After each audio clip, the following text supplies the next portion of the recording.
Sure. Tiger Brands negligently killed over 200 people. They've never been prosecuted.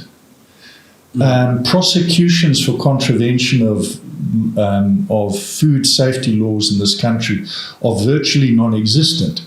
It hardly ever happens. There are major criminal organizations that are importing these food products and packaging them, falsely packaging them under popular labels and selling and distributing this. I mean, this is really organized crime. It's like the people who, fake Adidas sneakers and, copy brands. There are people who are doing this in the context of food. There's a new story every week, or every 2 weeks we have kids dying. Exactly. Where's the feedback?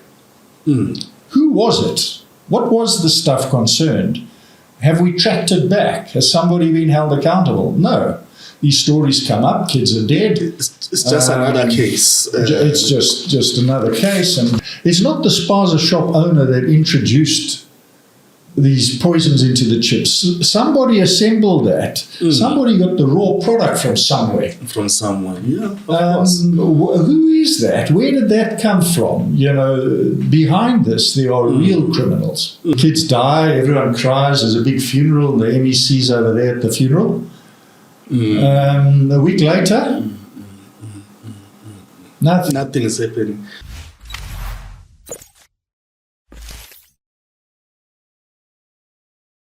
Welcome to another episode of The People's Eye. My name is Sizwe Samayende.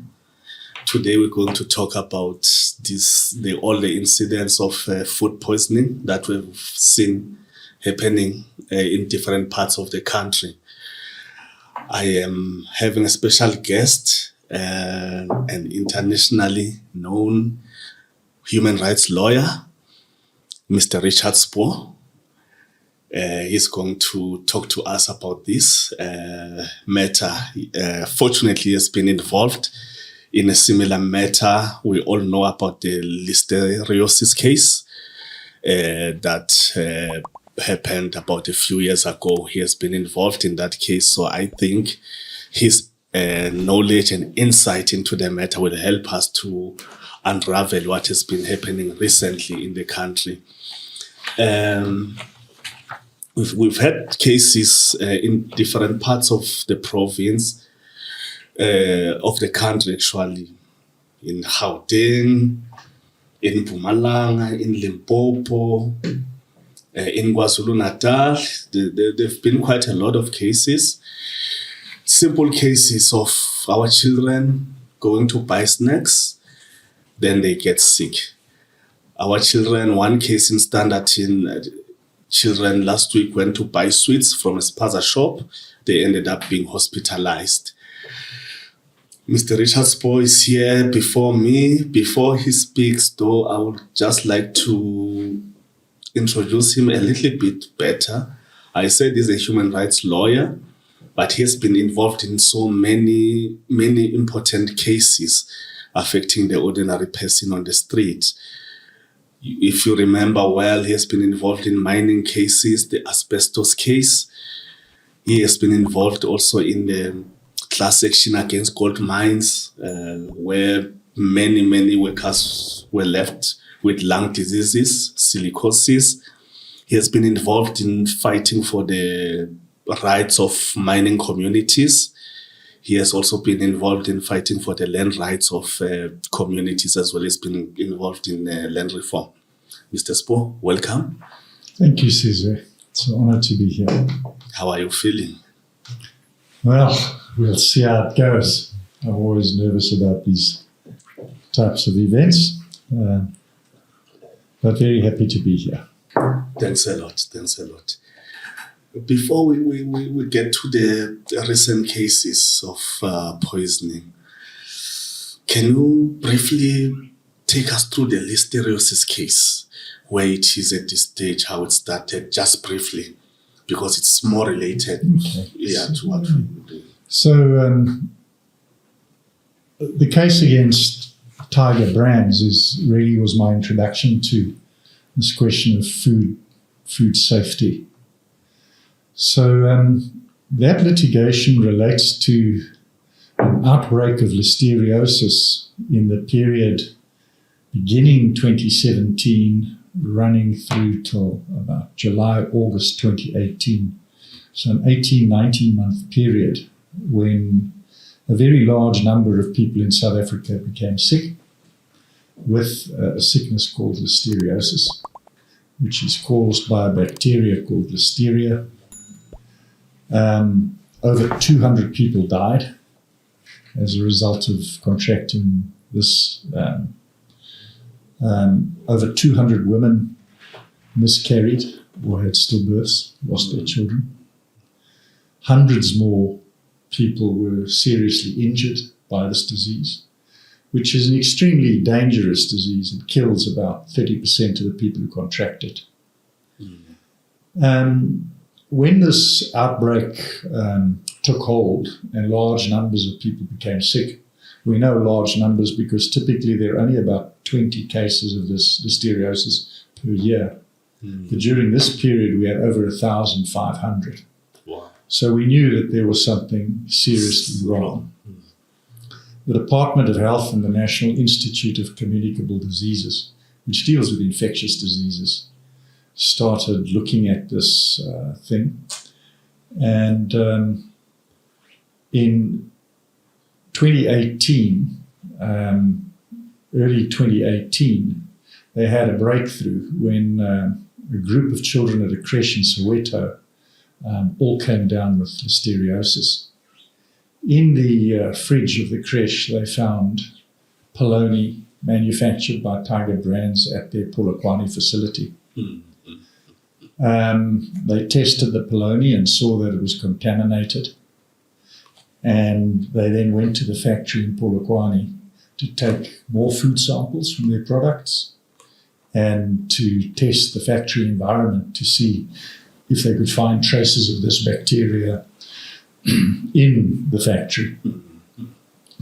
When the results came back, they saw that significant proportion of the food products that they were manufacturing there, polony, ready-to-eat meat products, and the factory itself was heavily contaminated with the same bacteria that was causing all these people to become sick and die. As soon as they had the results of the test, they closed the factory, and the epidemic leveled out, and things went back to normal. But what has emerged from that outbreak is that for a period of 14, 16 months, Tiger Brands was producing processed meat products, ready-to-eat meat products, distributing them on a national scale that were contaminated with a deadly bacteria. It's the biggest Listeria outbreak in the world's history. Wow. It's one of the worst food poisoning outbreaks ever. Wow. And the last 7 years or so, we've been busy with that litigation, trying to ensure some accountability for Tiger and justice for the victims. And that is an ongoing job. Yeah. Yeah, because now it tells me that what happens, okay, the food is taken from a farm, it goes to a factory to be processed, whether it's vegetables or it's meat, and then the monitoring there from the farm up to the factory where it is processed, is there any monitoring that is happening in between? Because now all I see from this case is that there was only reaction to a disaster that has already happened, but there was no action before. There are no systems in place before to ensure that it doesn't happen at all. Well, conceptually, ensuring food safety is not too difficult if you monitor it from the source through the processing, through the distribution and the packaging. I mean, conceptually, it's manageable. But of course, the real world is a very complex place. And a country like ours, which has a developing economy where we encourage entrepreneurship, spaza shops, small food producers, where we have poor levels of enforcement, where we have fragmented legislation dealing with these different aspects, things can get messy. If, for example, next door to us here there is a food producer that produces blueberries, which are exported to Europe and sold over there. There are extremely stringent measures in place and monitoring processes in place to ensure that that product that goes onto the plates of European consumers is safe. There's a kind of from the farm to the supermarket, every single step is documented and controlled and measured. And it's tested and it's audited and it works. But in South Africa, that is not how it happens in our local markets. Who should be responsible for that? It should be the individual producer, or government should be involved? Health inspectors from government should be involved from the beginning of the process. There is a very complex situation. So we have a lot of laws that deal with food safety. And we have a number of government agencies and departments that are responsible. So the key ministries responsible are agriculture, forestry and fisheries, who are concerned about the safe food production on the farms. Meat safety, for example, control of diseases like foot and mouth and, the kind of diseases that you associate with meat and abattoirs. You have a Department of Health that deals with public health issues as well, and nuisance and hygiene in facilities. Department of Trade and Industry, which is concerned about the importation of foodstuffs and how safe that is. There are a whole lot of acts covering agriculture, animal diseases, fertilizers, pesticides, medicines for animals, about the processing of meat and abattoirs, control of the liquor products. There's a whole plethora of laws and agencies responsible. The most important act is is called the Foodstuffs, Cosmetics and Disinfectants Act, which is a law dating back to 1972. It's administered by the Department of Health, but that deals primarily with the regulation of makes it a crime to manufacture, produce, distribute harmful foods, regulates labeling of food products, and regulates hygiene in the facilities where food products are processed. And so we have that rather old legislation and a whole series of regulations under that law that are the most important for the kinds of concerns we have. So the kinds of problems about what's happening in spaza shops, fake foods, fake products, contaminated products, that is regulated by that. So although the Minister of Health is responsible for the law and is responsible for the regulations, the enforcement of that legislation rests largely with local government, with the municipalities. And you don't need to know a lot about municipalities. Yeah, definitely. So, in your experience, are local municipalities empowered to enforce that law? Do they have the staff, do they have the budgets to conduct, inspections and all those kinds of things? So I think anybody who knows anything about the capacity of local government in South Africa knows that it's woefully inadequate in almost every sphere. Food safety is particularly complex and difficult. And the short answer is no, local authorities don't have the capacity to monitor and enforce. It differs from, there are studies on the subject. So I have here a paper that looked at the enforcement of food safety regulations in Johannesburg, which is a large, fairly capable municipality, and where the authors considered how effective Johannesburg was. Every municipality has a system of environmental health inspectors who are charged to travel about, inspect restaurants, shops, places where food is handled and processed, to ensure that this legislation is being properly enforced. And the authors of the survey of the Johannesburg system of environmental health inspectors showed that they were severely lacking. They were very poor in their methodology and how they set about identifying the places where they ought to be, what they ought to be looking. They weren't adequately trained.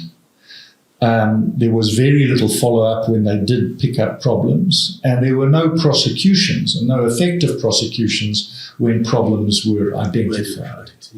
There were issues that they picked up about the kinds of fines that they were imposing, which seems absurd.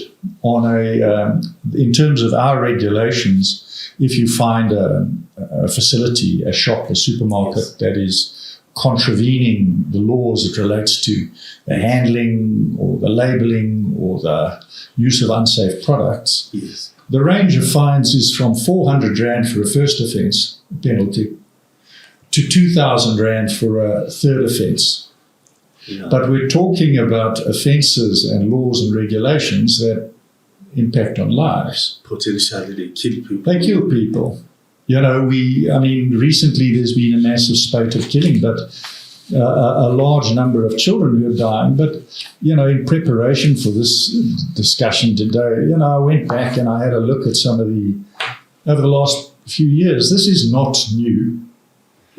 Kids have been dying from eating fake and contaminated products being sold by informal traders, spaza shops, if you like, for years. For years. This is not a new problem. If you go back and look on the net looking for this kind of stuff about children's deaths, you're going to find that this complaint about a lack of proper oversight over informal retail outlets is an ongoing problem. It's not just the commercial outlets. We have school feeding schemes. There are good reasons to believe that many of those schemes themselves, which are producing food and making food available for kids on a daily basis, do not meet the standards that are reasonably expected of establishments that are providing food to children. Yeah, true, because there are so many people. You mentioned the school feeding scheme, although the government has denied that there have been any incidents involving the school feeding scheme. But okay, we'll leave it there. But there are so many individuals involved in selling food to kids. Outside the school, there are gogos and mamas selling the food to school. But now my question is, do these health inspectors reach those people, teach them about food safety, make sure that whatever they're selling, it's up to standard, it's clean, it's not harmful? We have no reason to expect that they are. My main encounter with these people is if they come to a local restaurant, come and have a look at the kitchens and how that is happening. That's an important part of it. But are they visiting spaza shops? Are they visiting the people who are, producing and selling quarters on the side of the road, the shisanyamas in Kabokweni? Are they there? Well, you visit these places and you you ask yourself, I mean, recently I was at a rugby game. I was at a rugby game here at the Mbombela Stadium. Yes. I had a look at some of those hamburger stalls that were selling hamburgers to people attending. Mm. Look, I bought a hamburger. It was, the meat wasn't cooked. It was virtually raw. We're talking mincemeat. We're talking hot summers, you know. Sure. Are those places controlled? Are they regulated? How would you control and regulate it? Frankly, I don't think so. You know, it's easier to regulate big corporates, and they do a bad job, as we've seen from Tiger Brands. Exactly. But how do you regulate this informal food market? I mean, you know, there are shisanyamas everywhere on the side of the road. They're selling a whole range of products, you know, fed cooks and roasted millies and a whole range of products. Raw meat is being sold on the side of the road. Maybe it boils down to this point that every business, no matter how small it is, it must be registered with at least the local government. They know at that corner, Sizwayende is selling quotas. At that corner, so and so is selling whatever. I think maybe that's where it needs to start. Then they will know when they dispatch health inspectors, where do they go, who do they go to. I think it is a requirement of local government for anyone who's occupying a particular spot to be registered and pay a nominal fee whatsoever. But it's not being enforced. Well, I mean, one has to be very careful here because it also, you know, there's a confluence here with the xenophobic kind of attitude. You know, spaza shops and small informal sector must be reserved for South Africans. So a lot of the uproar and outrage you see about the selling of contaminated food is kind of directed at foreigners. While in fact, even and there's also a lot of misapprehension. You know, there are, you know, in terms of these laws I've been talking about, there are best buy dates, you know, and there are do not sell, you know, expiry dates on many products. It doesn't necessarily mean that the product's unfit for human use. But in the popular mind, you know, if it's gone past its best buy date, people scream and shout it's expired. What they mean is that the quality and the texture and the taste and the color might not be optimal, but it doesn't mean it's bad. And if you you know, it can lead to enormous wastage of food. And we also have a problem of food security and shortages of food. And you can't be seen to be throwing away you food can't while people are throw away starving. good food, you know, when so these are quite complex.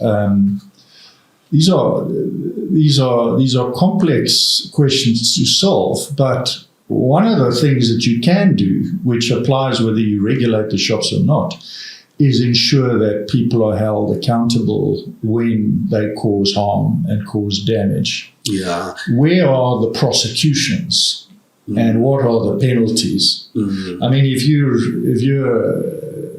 you're frying chicken and you're using old rancid dirty oil that's not fit, you know, if you're adding spices and colorants that include harmful and dangerous products to kids, there should be consequences. Tiger Brands negligently killed over 200 people. They've never been prosecuted. Prosecutions for contravention of food safety laws in this country are virtually non-existent. It hardly ever happens. It's trivial, and then the penalties are so small. If you compare that with what's happening in places like the United States, and I think it's worth just having a look at that. I was going to ask that. Internationally, what standards have been set? Maybe where we can, you know, copy and paste. Well, the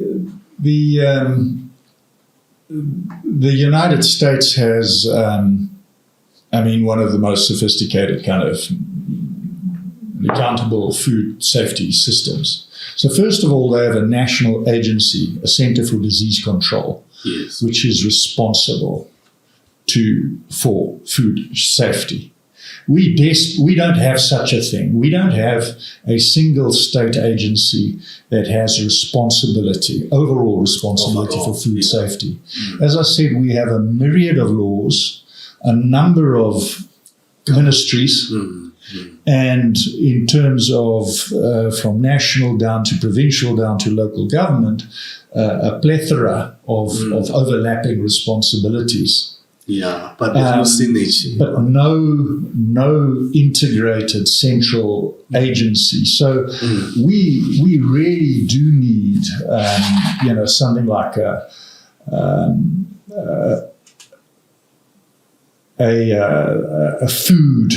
national food control agency like the Food and Drug Administration in the United States. We need some kind of central responsible agency. And then we need proper penalties. Yeah. I was looking through an article by our partner, our American partner, who's Bill Marlow, who's a food safety lawyer in the United States.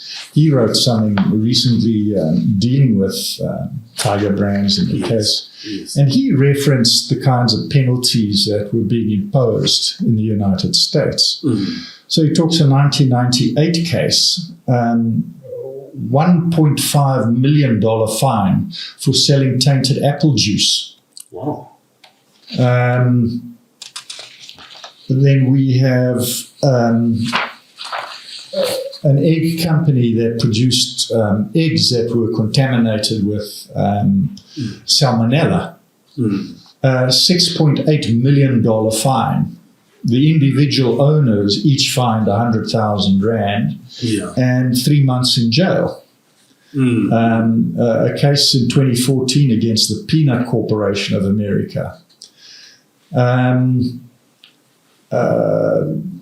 They introduced adulterated food into interstate commerce. So there was the peanuts were contaminated with some salmonella again. 28-year prison terms for the one brother who owned this business. 20 years for the other brother. 2015 case, $11.2 million payment for salmonella contaminated peanut butter. $17.25 million in criminal penalties for contaminated goods in 2020. Two ice cream products were contaminated in 2015, $17.25 million fine. More recently, $25 million fine for contaminated foods from a restaurant chain was distributing. Okay. So, in the United States, if you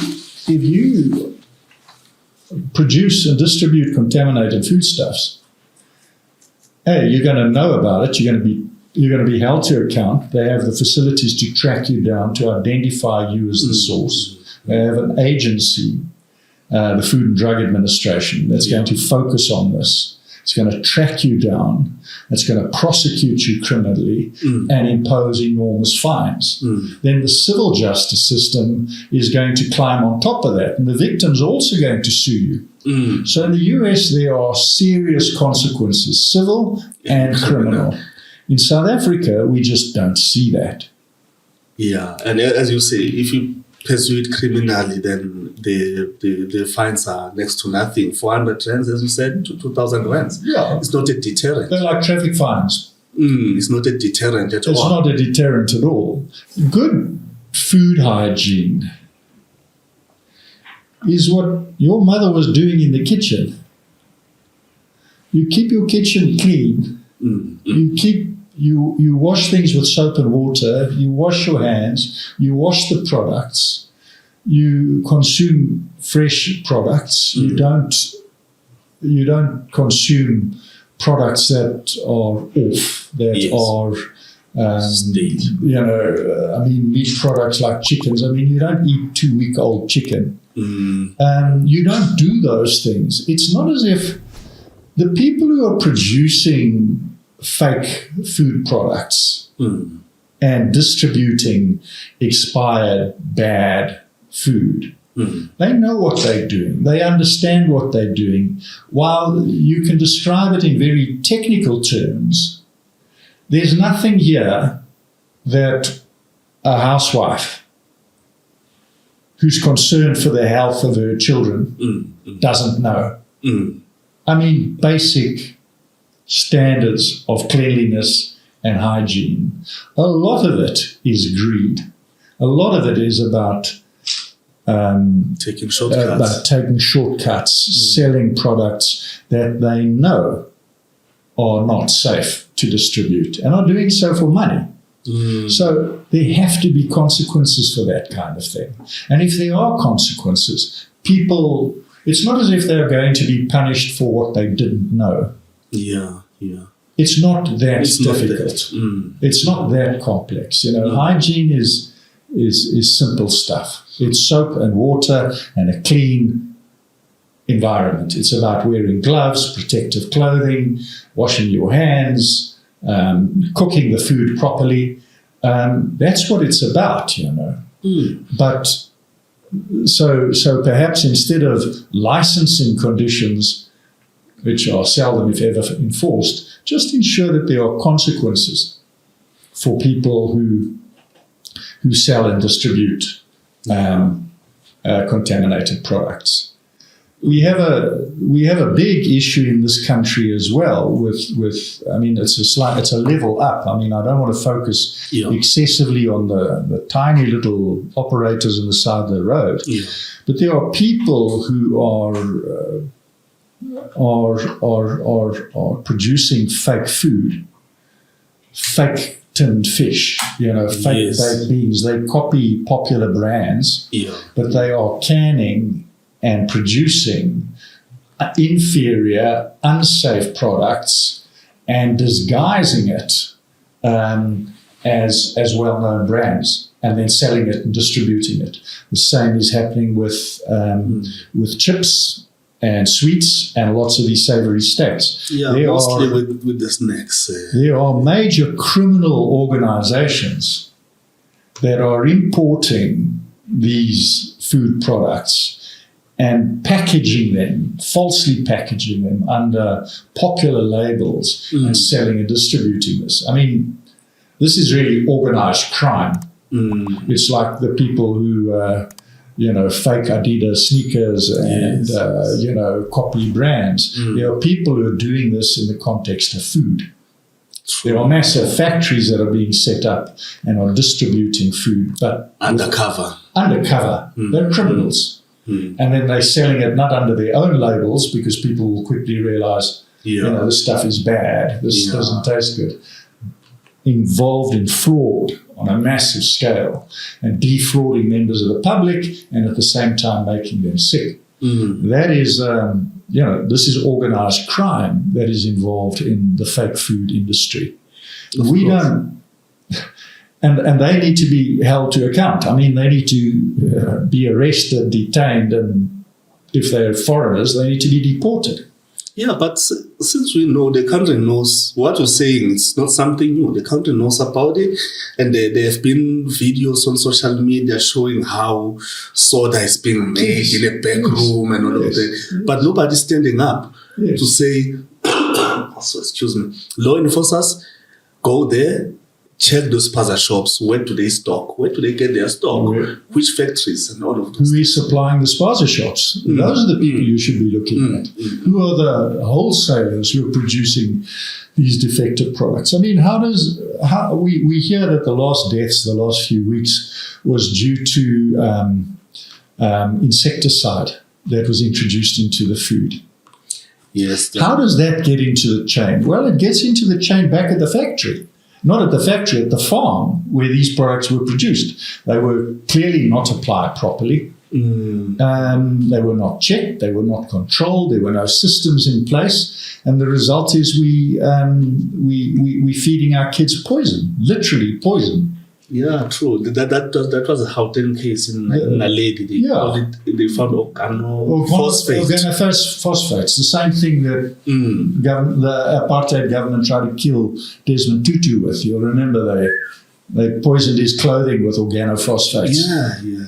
And so that's how dangerous it is, and then it finds itself in the foods. Organophosphates. These are being used on the farms, but if you don't apply them properly and carefully and wait long enough before they break down organically, you're going to kill children, and this is what they're doing. But how effective. If this product is being imported into the country, the question is, well, how effective are our import controls? How porous are our borders to fake products? There is not, it's virtually on every level that you see failure. I mean, we're here in Mpumalanga, we know that Komati border, we know how porous it is. Yeah. We know how stuff comes in and out there freely, without control, without checking. It's a rotten system. I mean, we know that the officials are manning that border, that many of them are involved in corruption. They're smuggling goods in, they're smuggling goods out. And I don't doubt for a moment that a lot of these dangerous foodstuffs that are coming in through our borders. They're being imported en masse by gangsters, criminal syndicates, being packaged and distributed. And of course, I mean, where are you going to distribute the stuff to? You're not going to get it into Woolworths or Pick and Pay. No. But get it into those sponsor shop networks, no problem. In the informal sector. That's where you move it. So we're kind of blaming the informal traders, but these are the people who are being targeted to sell these fake products. Yeah, it's an operation that works like the drug system. It is. Yeah. Maybe that's why they call the American agency the Food and Drug Administration. It's exactly the same system. Food and drugs. It's the same. It's the same thing. It's stuff that you're eating that's really dangerous, potentially very dangerous food. No, it's really bad. As you said earlier, it's easier with the big corporate like Tiger Brands. Then you can hold them responsible. But now, I am an individual in a township. I go to buy snacks and then I get sick. What do I do? Can I sue individually, sue as part of shop owner? How easy it is. Where do you even begin? I mean, kids are getting sick. What percentage of the kids who are getting food poisoning are being identified? Yeah. I mean, the kid is sick, you take them to the clinic. Kids are sick, you take them to the clinic. Yeah. What are the chances you put them together? The only time we ever put it together is when kids die in bunches. Yeah, then we say, okay, there's a common problem. Here are 4 or 5 kids from the same place who all died together, the same symptoms. You pick it up. Are we picking this stuff up? No. Do we have the laboratories to test these products, to identify them? I mean, how often do we get answers? I mean, there's a new story every week, or every 2 weeks we have kids dying. Exactly. Where's the feedback? Who was it? What was the stuff concerned? Have we tracked it back? Has somebody been held accountable? No. These stories come up, kids are dead. It's just another case. It's just another case, and generally at the end of the article, I see here, government, the Free State Department of Economics, Small Business Development, Tourism, Environmental Affairs, express their concerns, and the MEC attends the funerals. What is that? No, it's typical everywhere. A case in point, Ayanda Shabalal is a former member of the Mpumalanga legislature under the EFF. Last week, it happens that her child and her sister's child, they go to a spaza shop, they buy snacks, they eat them, they get hospitalized. She tells me that she found the MEC, but she was taken from pillar to post. The kids were hospitalized, but nobody attended to them. Nobody took details that what happened, where, those kinds of things, so that they can investigate and get to the bottom of the matter. Take the product, send it to a lab. Yes. Which lab? Exactly. Who does the state have relationships with? I can tell you that the biggest, most important lab is the National Institute for Communicable Diseases, the NICD, and their labs in Joburg. Yeah. They are overwhelmed. I mean, we've been dealing with them, trying to get their assistance for the Tiger Brands case. Yes. It has been like pulling teeth. They are overworked, under-resourced. They don't have the confidence to express themselves. They're scared to speak out. You get silence. It is really very difficult to get any information or engagement to them. And frankly, government is the same. They just do not respond. There's just no reaction. We look at forensic stuff. I mean, for drunk driving, drunk driving in particular, you look at the health laboratory services facilities. They're not coping. They're overwhelmed. The backlog on drunk driving blood tests, on the health laboratories at hospitals, they're overwhelmed. Getting results back from the laboratories is it's really challenging. So who's dealing with this problem? Every time kids get sick, where are the inspectors on the ground to pick up samples? Yes. Where are the laboratories? Where's the feedback mechanism? How does this go back to the police? Where are the specialized units and entities that deal with this kind of problem and this kind of investigation? Of course. They're missing. And because it sounds like it's okay, you said these things have been happening for years, but there has not been even a campaign of sorts to educate people on the ground that, look, if this thing happens, this is what you need to do, 1, 2, 3, and 4. It means people are still unaware on the ground in villages and townships on what steps to take. Well, even if they were, I mean, if you just ask a question like, okay, I suspect my child has been poisoned. The doctor suggests this looks like food poisoning. Who do I go to? Who do I speak to? Where do I get help? We don't have the facility to provide that help. So what am I going to tell that parent? To go where? To go to whom? To go to Mbombela Environmental Health Inspectorate Department? Where? How do I contact those people? Will they come? Will they attend to the matter? Are they going to go to the hospital and pick up the records? Will they speak to the doctor? Actually, the main question is, do they have the expertise to deal with these kinds of cases? Which seems it's lacking from what we were talking about. I see here that maybe the private sector might have a big role to play in terms of, we have private laboratories, as many as we can, so that, that backlog, maybe it can assist with it's going to be expensive, of course, but those people who can afford can just go to private laboratories. They do the tests and everything. I think there's part of this. I mean, it's a common theme in discussions about South Africa is kind of two worlds. The very sophisticated modern world involving the big companies and corporations, and the middle classes and the upper classes, and how they live and how they work. Where there are systems, where there are controls, where there are high standards, and then the other world of poverty and disease and under-resources and under-equipped. And I think it's very much the case here. I mean, the risk that poor food safety standards poses to me as a professional person who can afford to buy food at Woolworths is trivial with good sanitation. There's just no issue.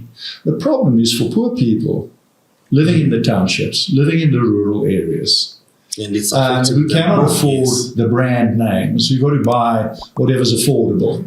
They're the ones who are most at risk, and the systems and infrastructure that is required to protect the people who are most at risk don't exist.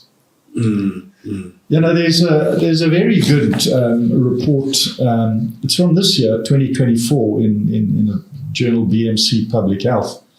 Unlocking Food Safety, a comprehensive review of South Africa's food control and safety landscape from an environmental health perspective. A very good, very comprehensive article, but their conclusions are quite frightening, these academics. They say the South African food control and safety system faces numerous challenges that contribute to the prevalence of food fraud in the country. So they talk about food fraud, fake food, mislabeled food, dishonest food that doesn't disclose where it comes from, what's in it, how it's put together. And they mention them: inadequate legislation, uneven government response to food safety crises. That's the one we're talking about now, an uneven response. There was an impressive response to the Listeriosis outbreak. The NICD did fabulous work. The genetic testing, the way they mobilized society was impressive. But for the kids who are dying on a weekly basis as a result of consuming fake and contaminated foods, where is the coherent response? There is no response.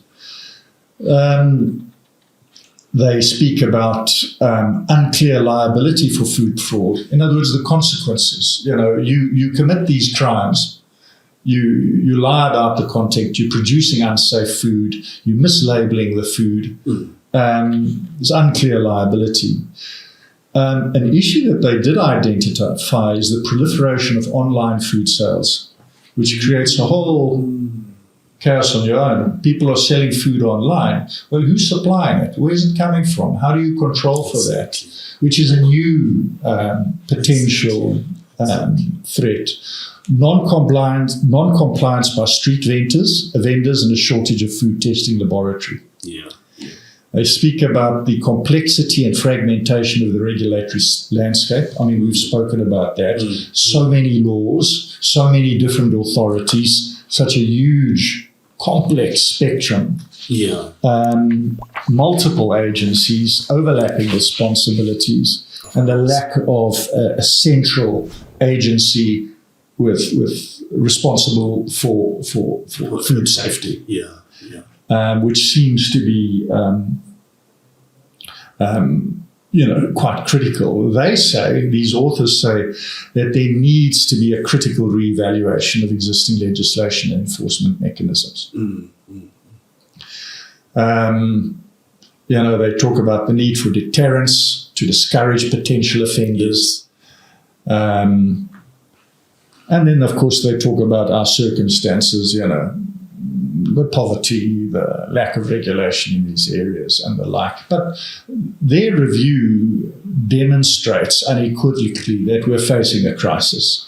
And if you take the health and the deaths of these children seriously, it deserves a better response. And I think one of the things that I learned about the Listeriosis, and which is true of many of these toxic substances like these organophosphates or aflatoxins, which are associated with mold, they do very serious injury to people. They damage their livers, they damage their kidneys, they damage their neurological systems, and can leave you permanently ill and disabled. So even if they don't, the fact that they're killing you doesn't mean everyone else is getting off scot-free. It's not a case of, well, it kills you or you're okay. No, there's a whole spectrum. There are people who are killed, and there are people who suffer serious long-term consequences. Of course, there are those who recover fully, but I think with our focus on deaths, we're forgetting about the people who are seriously injured and suffer lifelong consequences as a result of the consumption of these fake and contaminated foodstuffs. True. So we're not getting the full picture. The real picture is a lot worse than the deaths that get reported. True. True. I mean, as I was saying, that many people don't know their rights. They don't know what to do. So it happens. The child has been poisoned, gets buried. Then nobody says anything about it because they simply don't know. They are not educated enough to know what is happening. Yeah. But now, will it help that maybe in the police you have a specialized unit, like you've got a specialized unit that looks at drugs, narcotics, and all those kinds of things? Maybe a specialized police unit that also looks at the food hygiene, that deals with those particular cases. I think maybe the law needs to be amended as well, that you cannot find somebody for 100 rands. I mean, really. Well, one of the recommendations that comes through here is to strengthen and empower these environmental health inspectors, to give them the powers that policemen enjoy. Oh, yeah. So make them peace officers. Yes. Give them the right to arrest people, close a place, confiscate them, initiate prosecutions, put together dockets. So effectively strengthen the the environmental health inspectorate and give them more power. Because handing it over, frankly, to an untrained, constable in the police, that becomes a problem. Is not particularly helpful. You need specialized people who can deal directly with the prosecutors, put together the cases, and ensure that these prosecutions are taking place. So probably instead of a specialist police unit, we need stronger inspectorates, more powerful, equipped inspectorates who have more power to with more powers, do the job that police we expect from the police. I mean, we know. I mean, why is Tiger not being prosecuted? Why do we see so few prosecutions? Because the investigation of crimes lies with the police. And the police lack the capacity to investigate these kinds of crimes. I mean, it's not just... And they don't have the expertise. They don't have the expertise. I mean, I've done a lot of work in the field of occupational health and safety as well, where we sit with precisely the same problem. Employers kill people, negligently kill them on a large scale. No one is ever prosecuted. Why? Well, because the people charged with the investigation of crimes don't have the skills, the capacity, or the resources to investigate and prosecute them. So there's no accountability. We're in trouble. We are really, really in trouble, Which is unfortunate because, we shouldn't be, because we do have very skilled people. We have skilled scientists. We have laboratories that can do sophisticated genetic testing. We have...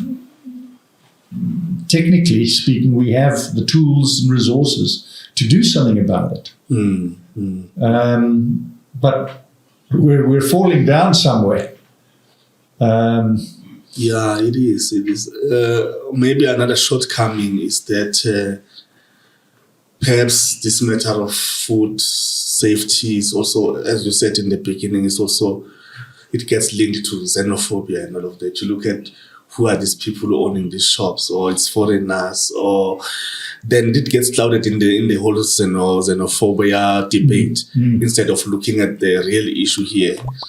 Let's go in deeper. Who are the gangsters behind this? Who are the people who, I mean, it's not the spaza shop owner that introduced these poisons into the chips. Somebody assembled that. Somebody got the raw product from somewhere. From someone, of course. Who is that? Where did that come from? Behind this, there are real criminals. And we do need to dig deeper. If we think that the problem is the spaza shop per se, we're missing it. We're not understanding it correctly. We need to understand what went wrong, who's responsible, hold them accountable. And then we might see some kind of progress. Yeah, that's true. That's true. From the farmers to the processing factories to the distributors. Maybe, just maybe the shop owners are innocent. They're looking for cheap products. Cheap products. Yeah, no, that's exactly, exactly they can right. make profit.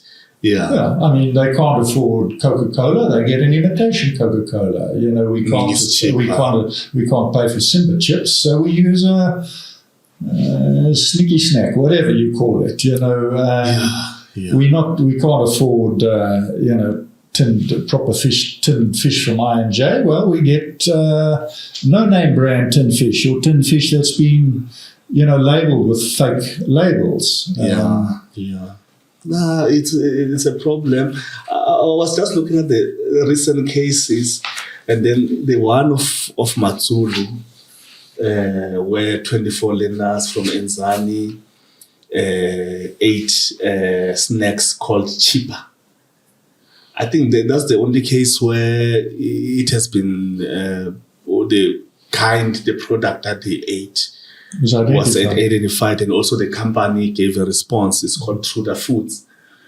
They basically said there's no basis for the allegations.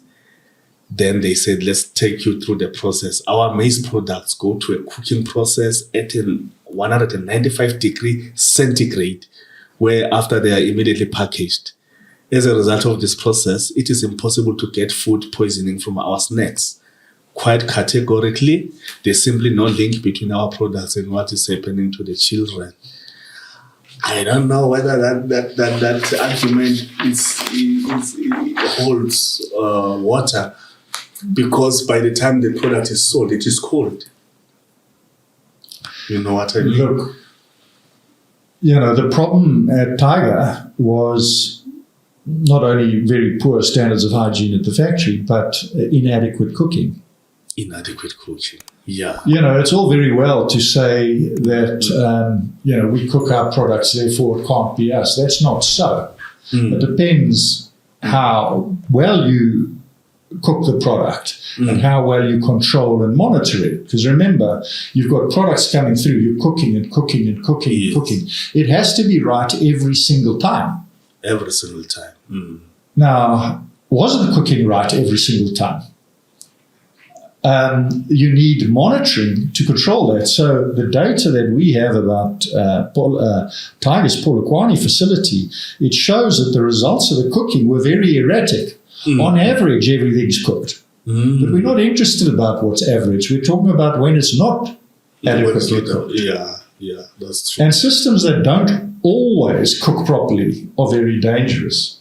I was talking earlier about the basic rules that your mother knows and everybody knows. And there's this rather nice little placard by the World Food Safety Organization. It's simple rules. Simple. Keep clean, separate raw and cooked food, cook thoroughly, keep food at safe temperatures, use safe water and raw materials. A couple of basic steps. You can't get it wrong. I mean, you can do this. But, a company, going back to the snacks and the contaminated products that these kids ate, look, you're not going to show that it was this company's snacks until you do a proper investigation. Yes. That means you take the samples, you test them. You go to the factory, you test them. You take samples at the factory and you test them. You monitor, you go and have a look. You audit that factory's production facility. I mean, did they audit the facility? Did they send health inspectors there? Who has independently confirmed that this company is doing the job correctly? If you don't do those things, it's meaningless. It's pointless. It's pointless. Yeah, of course. And who's going to do that? I mean, this happened in Matsulu, is it? Yeah.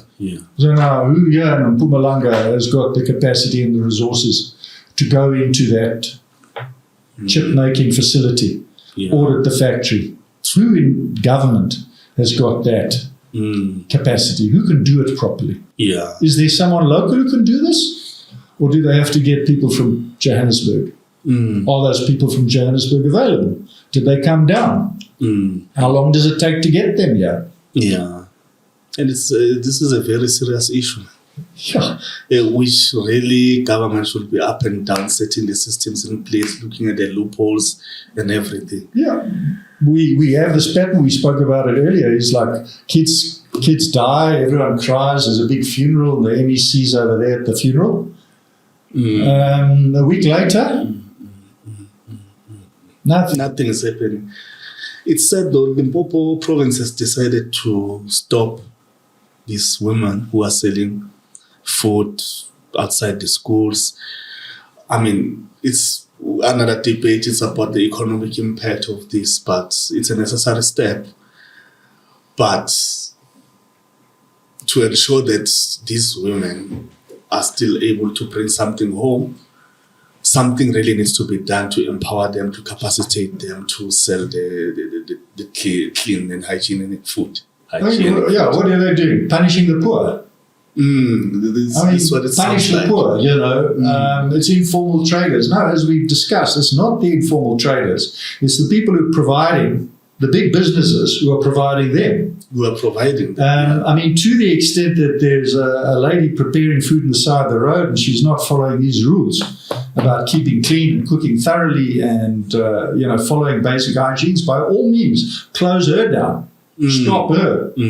Punish her. Yeah. But punishing people generically, it's unfair to the one who's really taking care. Of course, what are they going to do next? Close the spaza shops? Well, Checkers, Pick and Pay, and Woolworth will be happy.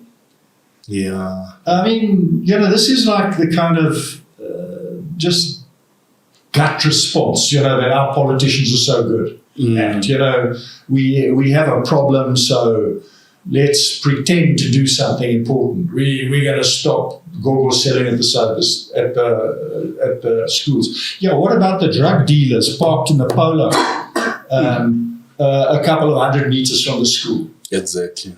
There's hardly a school here in Bushbuck Ridge area where there isn't a drug dealer. Car parked right next to the school. Now you selling.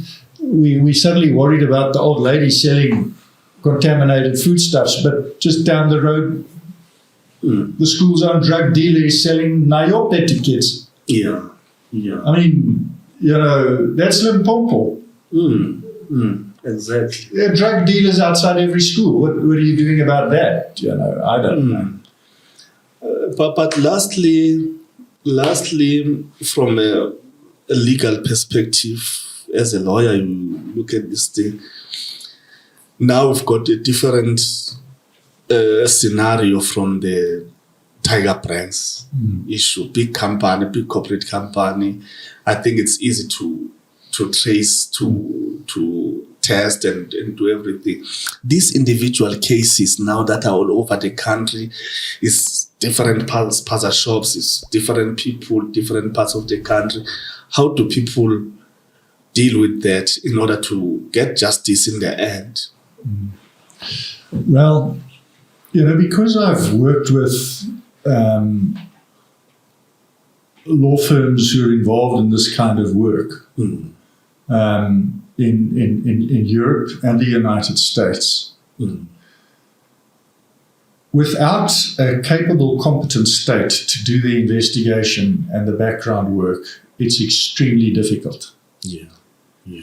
So even the work that we're doing in the relation to Tiger Brands, the hard work was done by the National Institute for Communicable Diseases. The NICD did the hard work. In the United States, if there's an outbreak of disease, the Food and Drug Administration gets involved. Track it down. Their scientists, their laboratories, their specialists are doing the investigations on the ground, tracking it down, identifying the culprits and holding them to accountable. It's easier then for lawyers, civil justice lawyers, to pick up the cudgels and say, all right, I'm going to try and achieve justice for people. Yes. But, we don't have the ability to do the investigations ourselves. This is specialized complex stuff requiring trained epidemiologists, laboratory technicians, scientists to work together and collaborate.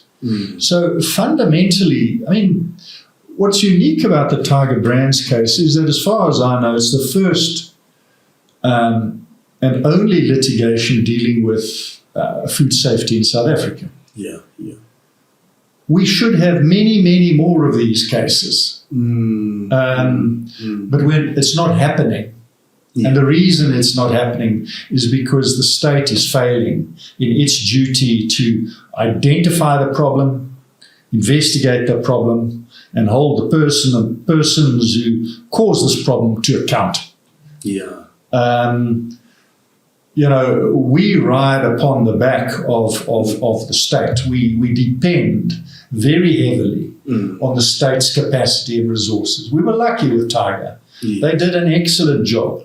Yeah. But they're not doing an excellent job for the kids who are dying. Exactly. If they did, we could do something about it. If we can identify the criminals behind the production of these fake foods that are killing these kids, we can go after those people. We can hold them to account. For sure. But ultimately, yes, we can educate the public with these simple rules, but we need to build a capable, competent state. True. That can do the work, hold people accountable. And accountability is how you address these problems, holding people accountable. These aren't accidents. This isn't an accidental poisoning. This is caused by greed, neglect, a callous contempt for the lives and health of children. If we're talking about selling at schools. These are very bad people who are responsible for this. For sure. They need to be brought to account. They're bad people. They're criminals. Now let's find those criminals and let's hold them accountable. Let's not punish every gogo on the side of the road. Let's find the criminals. Let's deal with them. Exactly. And as you said, if the gogos was responsible, then it will mean in their own households they were not applying the basic cleanliness and hygiene standards. But if their own family members are not dying, then why would they go and Gogo has a basic understanding. She's brought up her kids. But if she's using rancid oil, and again, I mean, who's selling the rancid oil? Who is it who goes around to the fish and chip shops, buys the used oil, and then resells it in the townships? Exactly. Who are those people? Who's holding them to account? That's a big business, eh? Yeah, that is a big business. Using rancid oil. It's extremely dangerous. That oil is dangerous for your health. But what's happening with it? It's being resold. So it's gone from the restaurant and the fish and chip shop that sells big time. It's being purchased by criminals who repackage it, rebottle it, and are selling it to people who are frying foods in the township. And you're getting a fed cook buying a fed cook on the side of the road, but the oil in which it's cooked is not right. Is toxic. It's dangerous. Who's checking that? I mean, I can promise you, look at that fed cook seller. Say to him, well, where's your oil come from? You'll see it comes in a no-brand labeled tin. It's being resold. It's being resold. It's not a bottle of fresh sunflower oil from Epic Mills. No. Now, we should be focusing on that kind of thing. Who are the people who are doing this? Let's hold them to account. We still have a long way to go, but thanks a lot for your time, Richard.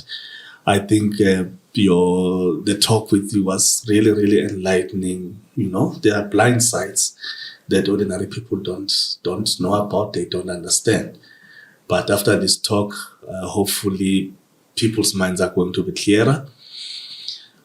we'll follow the Tiger Brands case because, it's going to help us to set certain precedents in the country, and maybe there will be recommendations coming from the courts that the government can follow and try to rectify the situation. Yeah, and just well done to you. I mean, keep the spotlight on the state and its shortcomings and its failings. This is too important. We have to put pressure all the time, put pressure on the state to improve its game, because the truth is children are dying. Yeah, our children are dying. Our children are dying. The state of health of South Africans is very, very poor by international norms and standards. And in part, it has to do with the quality of the food that we're eating. Yeah. Okay, there you have it. Unless there's something you want to say, there's still time. It's unlimited. Yeah, no, thank you, Caesar. It's nice talking to you. Thanks. You guys are doing a good job.